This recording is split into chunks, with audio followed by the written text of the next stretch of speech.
Well, we had the first perfect day we've had to film in a long time. Yeah, very little wind. We're out in the pasture finally again. The worst thing today, you got one on your shirt. Right there by your necklace. Wait. Bug. Little tiny thing. I get it. Yeah, I had that big one on my hat earlier you had to grab Yeah. for me. So we finally have a perfect film day in Oklahoma. Finally got to film stuff with Doesn't ever Granny. happen. Never happens, but it's also 95 degrees, so it's a little hot. We've been doing a lot of hay hauling this week, cutting.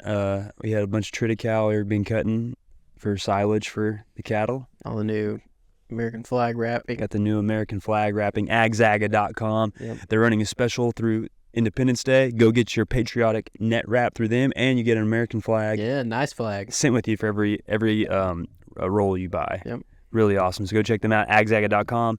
And we don't really have any true sponsors of this podcast. We just have people who help, like when we do videos. So technically, that's a sponsor for this one. So this video. Appreciate what they're doing. They appreciate what we're doing. And Agzaga, they're good people, man, from Missouri, small town, family-owned business, but one of the best online retail stores for farm tools and equipment.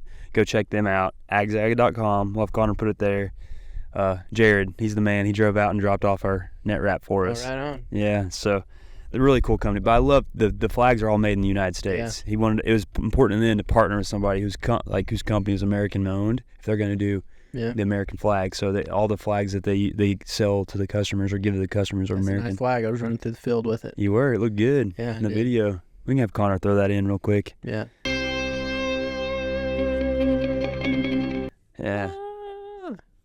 For freedom. And Granny and her General Washington. Yeah. Call her General Granny. General Granny. Yeah. Leader of the rebel farmers. Yep, leader of the rebel farmers. Hey, General led a rebellion. Now Granny's leading. Granny's leading the rebellion.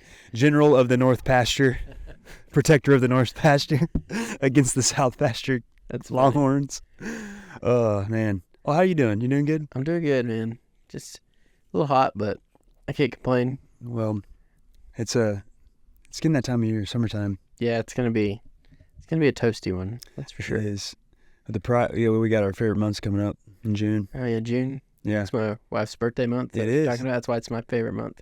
23rd, 22nd? 23rd. 23rd, Jordan. Her and her friend Miles are the same birthday. Oh, really? I got to remember that this year. Oh, yeah. Because I always think his birthday's the 24th, so it made me think her birthday. Yeah. And I missed it last year. So I was wondering when you said Jordan, like, who's Jordan? Michael Jordan. MJ. 23. 23. Yeah. Gotcha. Yeah. A little tangent. I don't know any other good 23s out there. Yeah. Nobody who currently plays for. No, not really. Yeah. Well, I think we should make June Farmers Appreciation Month. Farmers need a whole month. Yeah, especially when it's hot as it is. And I don't think June's taken by anything important. So there's nothing else going on in June. July's 4th of July. We got Flag Day, the 14th. That's important. So we can. And July's already American Independence. Like that's more of a patriotic month. So we can hang our American flag on Flag Day. We'll do that on the 14th. Yeah. But I think let's make it National Farmers Appreciation Month. I like that. Yeah. Farmers need more love. Yeah. How many holidays do farmers get? Like one National Farmer Day or something. I think it's like October 12th or something like that. Don't get off work for that. Nope. Got no days off. Every day's for the farmer, as our old flags used to say. Every day's for the farmer. Yeah, not Saturdays are for the boys, but every day's for the farmer. It's true. I mean, we're out here filming and stuff, and we have to work around farm stuff. If we made the Barstool version of farm life, like what would it be? Would it be like not a Barstool? It'd be like a bucket. Like farm life? No, like Barstool. You know, like saying like the Barstool represents like having sitting at a bar, talking sports with your buddies. It'd be the farm version of that. Like a bucket. Yeah, bucket. Yeah, a Barstool. Yeah, sitting around the bucket, drinking beers, talking about all the work you did all day. Barn beers. We don't have those, man. We need a fridge that works. We need a sponsor for a fridge that works. All the fridges in there full of parts. Hey, everybody's at the Farm for Profit podcast. Yeah. They're sponsored by Busch Lattes. Oh, really? Yes. Really? Dang. Yeah. Lucky. I know. I think they a cold one. Yeah. Well, I got my First Form energy drink. Yeah. Enough about that sponsored live and all that other stuff. What's some new stuff going on that we want to do? Anything we want to touch on? I know today we were writing a lot of good videos and stuff. Hopefully y'all get to enjoy those this week, if not next week. I think we got an offer for somebody to buy the farm. Oh yeah, that's one. We're gonna have to look into that. We have to do some homework on that. It's a corporation. Yeah, a big corporation wants to buy our farm. Oh. Let us know in the comments if you think we should sell or not. Yeah. A corporate company wants to come in and buy the farm. Yeah, that's crazy. Yeah, the Our Bibbins little farm. Yeah, Bibbins farm. Yeah. we'll see. We'll see what happens. So I know you told me you got a question. So you got maybe a question for me today, or I've got 2 questions. you got it. You brought it a barrel. Fire. Yeah. Yeah. All right. What do you got for me this week? Okay, so my first question for you is, what do you do for like a hobby to like relax and unwind from all the busyness of all this videoing and all the meat packing and everything, all the business stuff you got to do? What do you do to like relax outside of obviously your family? But do you have like a hobby or something that you like to do? And well, everything I do currently in my life is like somehow regimented into like making me so like because I like to work out, but it's not more of a hobby. It's more something I have to do to like maintain a like here. That could count though. But it's good for like keeping physically. Yeah. But it's not really a hobby. Like if I truly think about hobbies, things I love, the main thing I love, and it only comes for like 14 weeks of the year. I was gonna say there's not 14 months in a year. Oh, I know. Trust me. I wish there was. It'd get more done. Yeah. Oklahoma football. Like that's my Yeah. hobby. Like that's a hobby, but I like It's not year round. Yeah. not year round. So that's you like the can't one just thing pick up and do whenever. I always tell Teen during like the fall. I said, "There's like give me 3 hours on a Saturday, and I'm only gonna do it 14 times during the year."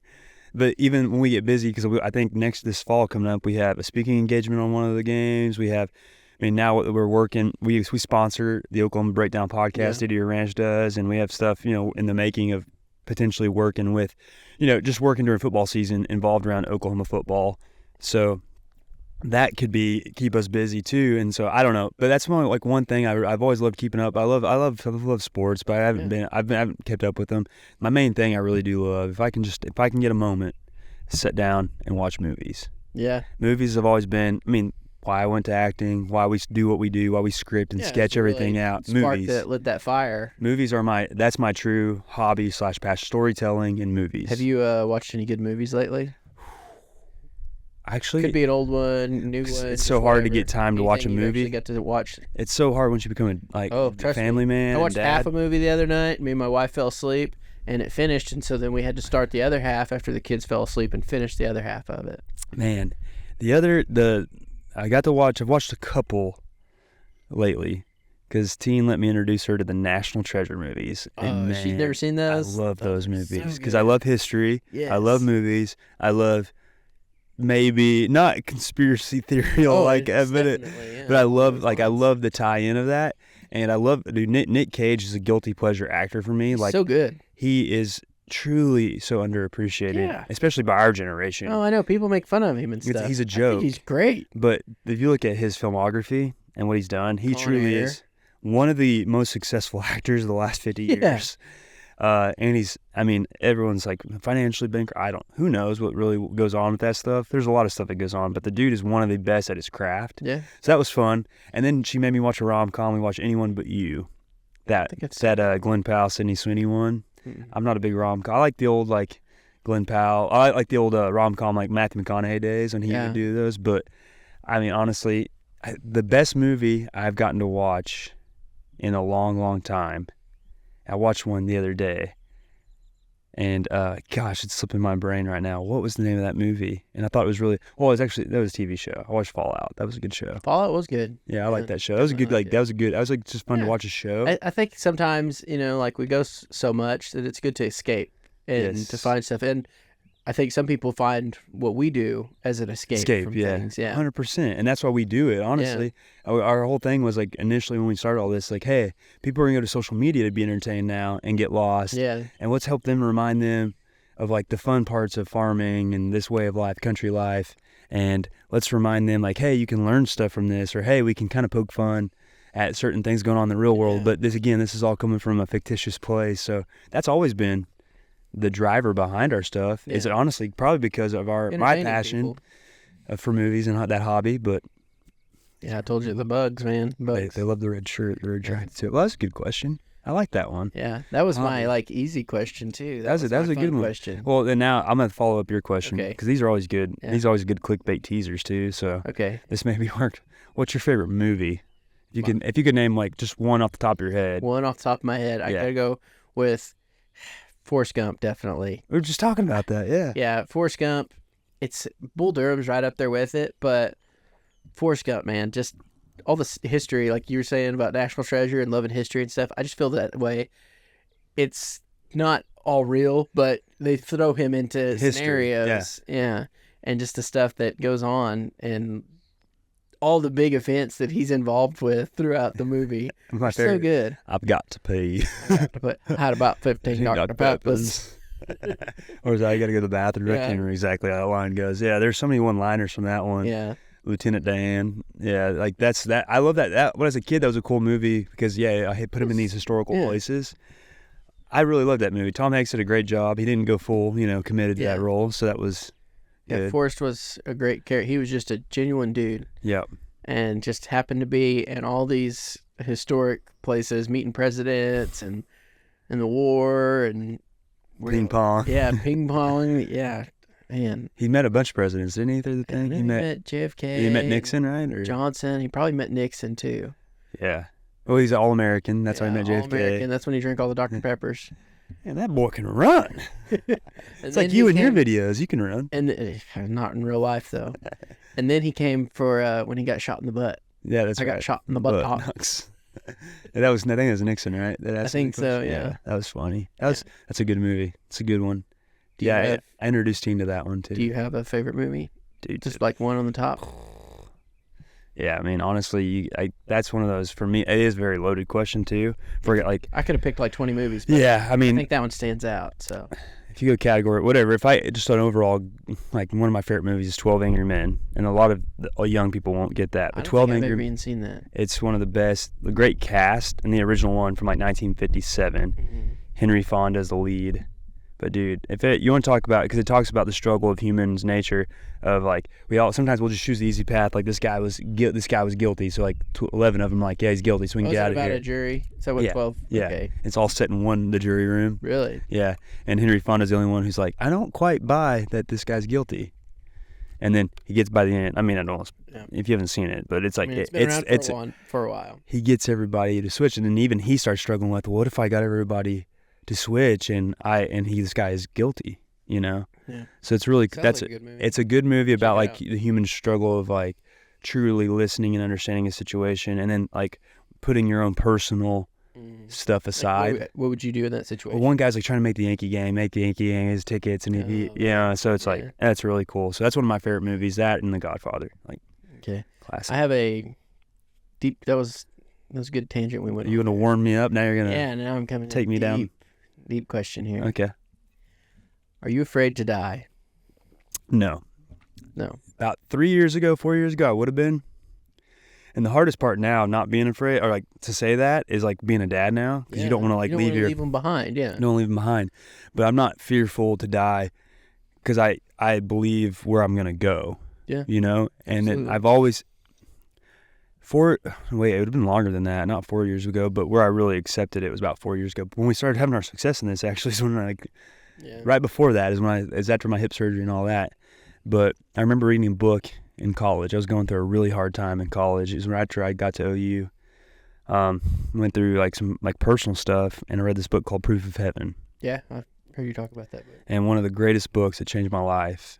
Dr. Eben Alexander had a near-death experience, and but the only reason he knows he shouldn't have had it from his understanding of science, because he was a neurologist. Yeah. He was brain dead. His brain shouldn't have been doing the things it was doing, and he knew that from his studies. And he had near-death experience. So I recommend reading that book to a lot of people, because honestly, I will say that book, it itself didn't save my life, but it led me to the point to, because like when you get to a certain point, you start questioning everything. Like we were raised in the Christian faith, and we were raised, but you start questioning like the stuff you were raised at, because you're like, I'm getting that from one angle. Mm-hmm. And in college they really tried to do that to then get in you stuff from another angle. But I didn't. It wasn't college that did to me. It was my own true searching. And for me, it's better that way. It's deeper. That's where my connection now. I have a really good personal relationship with Jesus and understanding God better, because I went on that journey and not doing it from a place, a structure like a church.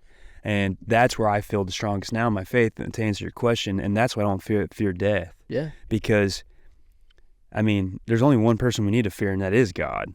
Yeah. And I remember reading Albert Pujols, like they had an interview like in 2006. They're like, what? like, why are you so good at baseball? Because I only fear one thing. I fear God. Yeah. And I remember he's like, he's like, yeah, that's really interesting. This guy's the most successful baseball player right now. And he's like, why are you so free and why are you so good at what you do? He's like, because I literally only fear God. And that's why they call you like a God-fearing man, you know? And so I'm not afraid of death. The only thing I would say is I'm afraid of like not being able to be there for my child. I'm afraid of like dying too early. Yeah. Even if that's God's plan. But that's God's plan, yeah. That's God's plan. And that's the hardest thing I think to accept that from the human nature is that like. We don't want to die. You know, we want to be around those we love. Exactly. So, and you hate to like think I'm not going to be there to like influence or take care of them because as man, like I'm here to protect and provide for my family. Yeah. Well, if I'm not here to do that, who is? Some other man going to step in and give them, you know? So, whatever God's will would be there, that's why I don't fear it because I trust his plan for me. And even on the cross, Jesus questioned God. Yeah, that's true. So we're as humans, it's okay for us to question him. And question that, but at the end of the day, even Jesus questioned it. But at the end of the day, he also knew it was God's plan for me. So, and that was just our human nature. Like we're fearful. What about you? Are you afraid? I'd say no. The same, pretty much what you were saying. It's like I don't want to die because I want to see my kids. You know, I want to walk my daughter down the aisle, and I want to see my son get married. I want to meet my grandkids one day. Mm-hmm. But if that were to come, I know where I'm going. Yeah, I'm not afraid of death. I'm afraid of leaving the ones I love behind too soon. The way I look at it, too soon. You know, like I want to be there whenever my kids get older. Yeah. And if I got to die before then because that was God's plan, who am I to say anything about that? Yeah, I mean, if God takes us, he takes us. You know, it's all. Yeah. And people who don't believe have a hard time understanding that. Yeah, they do. Yeah. Like, why is that God's will? Why would he take a child? Well, you know, like that. People question that a lot. I heard Joe Rogan ask that. He's like, why would God give a child cancer if there really was a God? Yeah. And it's like people do question all that stuff. And it's just like we said, that's human nature to question things, but it's okay to question. It's out of our understanding. Yep. What God does. That's what's been really insightful. Getting exposed to. You know, leaving Oklahoma for the years I did and meeting interesting people. Like, dude, I remember being in acting class and I always wore my cross in class and a lot of agnostic, atheist people in there. But they'd always ask me, like, so there's one genuine person. I remember her asking, like, you wear your cross? Like, well, what's it like to be a Christian? And I said, I just started explaining to her, like, well, it's an opportunity right there. Yeah, I'm like, I love it. And, you know, this is how it gives me all my self-confidence in what I do. Knowing that I have somewhere else higher to go and here on time. And she was like very like, wow, it's so like, you could tell maybe, I don't know whatever happened to that girl. Right there, maybe you planted a seed, but you could tell it was really interesting. But, you know, meeting people who are very smart and even they come to the conclusion that there's something bigger going on that science can't answer. Yeah. And I mean, like if you want to listen to a really good recent podcast I listened to, Tucker and Aaron Rodgers, they get into about the faith thing. Very intriguing for a lot of people. They should listen to that because Aaron Rodgers was raised super like Christian. Really? Growing up in Chico, California. I haven't listened to that yet. It's really good, and he gives some good points on there, and I think a lot of people could understand, even probably him better if they listen to that. Yeah. But that part in particular about it's okay to ask why. That's what we like to ask the question when we make these videos. Why do we have to pay our taxes? Yeah. Why do we have to do these certain things? Why are we so regulated on the farm? Why can't we ask the question? Why is it so controversial to ask those questions? Well, get in line and do it because Big Daddy told you to do it. Yeah, that's why I was always got in trouble in high school. I just would ask the why. Yeah, I remember some of your stories from high school. Yeah, I'd be like, why? Like, why do we got to do that? Why? I'm not trying to be disrespectful. I just want to know. Yeah. And when you question authority, because authority doesn't like it. Yeah. Well, I got one thing to follow up with you, and our camera's still rolling over there, so we're good. All right. To go off your question with the fearing of death, what's the one thing? Now being a dad, what's the one thing you fear the most of your kids finding out about you? What's something, if they're, like, I'm not saying you to reveal that, but is there something that does you worried about your kids ever finding out about you, and that you weren't this perfect man, you know, in their image of like what they, you know, because we build up our parents and characters in our heads when we're kids. Yeah. And we, you know, as we get older, we realize like they weren't those people. But when you accept it, that it's like, oh, okay, they weren't an imperfect person, but they tried their best. You know, what's one thing you kind of that I don't want them to find out? Like if you're not saying like get away, is there something you're fearful of them never finding out about you, or something? Or are you just like, no, I mean, I lived a pretty good life. I don't think they got to worry about me doing anything bad. Not that. Yeah. Oh, I didn't pay the bill at one time at that restaurant. They forgot to, you know what I mean? Like, is there anything? I wouldn't say there's like anything in particular, like not like a single thing, something. I would just say that like just weakness, you know, when it comes to doing the right thing all the time. Like sometimes you don't step up when you need to. And like, what's an instance like that? Would you recall? If you can, like, I can't really think of anything in particular, but I just feel like I'm not as strong as I should be all the time. Not physically, but spiritually and physically too. So it's that. But I'm talking about spiritually. Like I told you, I was doing bad on my Bible reading. Yeah, we struggled last week. And just not being the person that I want to be, and that I can always be for them. You know, trying to be strong in my faith and be a good leader to them, and to know that I haven't always been that. Even when I was younger, especially when I was younger, you know, I've come a long ways. But even today, still, I'm not always perfect. Yeah, I don't always do exactly the right thing, the right way. You know, sometimes you cut a corner here, you cut a corner there, and you don't have any corners left. You cut too many corners. You're really afraid that them to ever know that you had like a weakness. That's like, it's like more of a fear, like that their dad was weak at certain points. Yeah. Like I want to be that strong male figure in their lives that they can always lean on. Yeah. And hopefully as they grow older, I do too, you know, I mature in the things that I can do to take care of them. Yeah.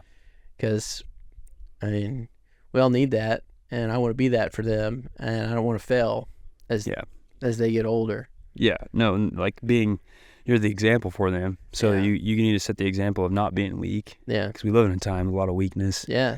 And I think that's a really good answer of like fearfulness in that. Yeah. Because I don't want hopefully never have my daughter or future kids ever see me as a weak person. Yeah. But we all have instances of weakness, whether that weakness being like, you know, oh, I should have done this at this moment, but I decided to go, you know, I decided to not do that weekend, or I should have called my mom. Yeah. And before you know it, she's not there to talk to her. Oh, another one. I got them buzzing around me. Little things.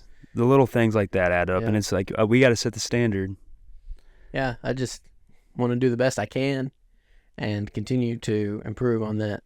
Is the best you can, though. So here's a good, I know it's probably going to be a little longer, but is the best you can enough, or you think that's where a lot of people, I think, that's where I was getting at with the standard too, is the best you can enough? This is my fear. Yeah, I'd say it's never enough. It's not. You have to keep going. You know, keep striving. You can't just stop. For better. Like, oh, I'm good here. You know, you have to always continue to get better. And that's what I said. I could say, oh, like you kind of mentioned there, like, oh, I'm a good guy. You know, I'm all right. And I could say that and just coast the rest of my life, but I want to continue to improve, be better in all areas of my life. That's what I think. I think the best thing we could do as fathers now, and I think all parents could do, whether you're a mom, grandparent, is like, don't settle for how you were raised. Don't settle for where you're at now. Always be striving to be the best version of yourself and be the best version for your child, because what you do with that is you're making them going to strive to be better in their own lives, and then as they get older, they'll always try to be better, and I hope they pass the standard that I set. Yeah, set that up in your family to continue on. Yep, I think that's a great way to do it. We went from fear of death to fear to what's the way to fix failing. it. I like it. Well, what verse you got for us this week? This is out of Romans. All right, this is Romans chapter 14. If we live, it's to honor the Lord. If we die, it's to honor the Lord. So whether we live or die, we belong to the Lord. Amen. That's why I didn't want to read that to you before. Yeah, I was like, he was being sneaky with the verse this week. I was like, why? It's from Romans. Yeah, that's a good one, though. It is true. If you live for the Lord, whether you know you're living or you're going to be dying or whatever. Yeah. That's why you shouldn't be afraid to die. That's something I pray about all the time, is that what we're doing here and that what I do just throughout my life is to honor God. to glorify God. Yep. Yeah. We got to, man, and that's the one thing we really need. Not just us, more of you out there, more of people in our space, more people in every aspects of life who have some sort of influence or whatever. Yeah. Glorify God in all you do. I mean, people like to make fun of like the high school athletes when they always come in. First off, I want to thank God. Like people like to, because it's kind of cliche. Yeah. But it's also, they're doing that in the most biggest moment of their life at that point, and that's what they're doing. Think of. Yeah. So I think that's really cool. It'd be really cool to see more people do that, you know, outside of being high school athletes, you know. Yeah. Well, man, I think that was a good one this week. Thank you for taking the time and giving me some good questions. The movie question was a good one. I like it. Was fun. Hobby. I never knew the hobby. Yeah, now look at it. Yeah. Now I want to go watch another movie if I can find time. Well, that's the half the problem is I know. There's too many options, yeah, man. Too many options. You just need to get back to the DVD days where you're stuck with what you had. Whatever you own. The $5 bin at Walmart. Yep. The $5 bin. What's the best find you ever found at a $5 bin in Walmart? The other day I bought one. It was Shawshank and Green Mile. Oh, you still bought one? Yeah, I've got a whole bunch of movies. Oh wow! So you found that for $5? $5. It was a 2-pack, both of them. Shoot. Yeah, I've got a bunch. That's awesome. To see my movie collection. I used to not have much. I've got a pretty good movie collection. Well, you're ready for when the end times happen. At least you can have if the copies. internet goes down, I've got lots of. As long as I got a generator, I can watch movies. Jared's gonna have a new business. He's gonna do a drive-in movie theater, playing on his projector for people. My old movies He's gonna charge $3,000 to come watch Shawshank and the Green Mile. You can watch Shawshank and double Green feature, Mile, though. double feature. All right, well, I'll close this out real quick in prayer, and we'll get on our way. Bow your heads. Dear Heavenly Father, thank you for this time you allowed us to come together in fellowship and get together and talk about how we don't need to fear things going on in the world here or in after when we're not, God, because as long as you're with us, that's all we need. We just need to do everything to honor you, and that we will be taken care of in the end, God.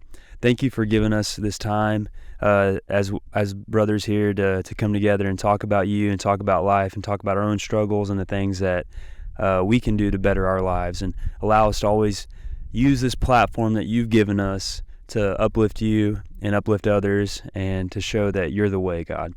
Just thank you, and please be with everybody we know and love, and those that we don't, and those who don't know you as they go about their days.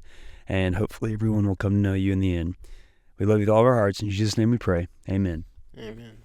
We all have a great week. God bless.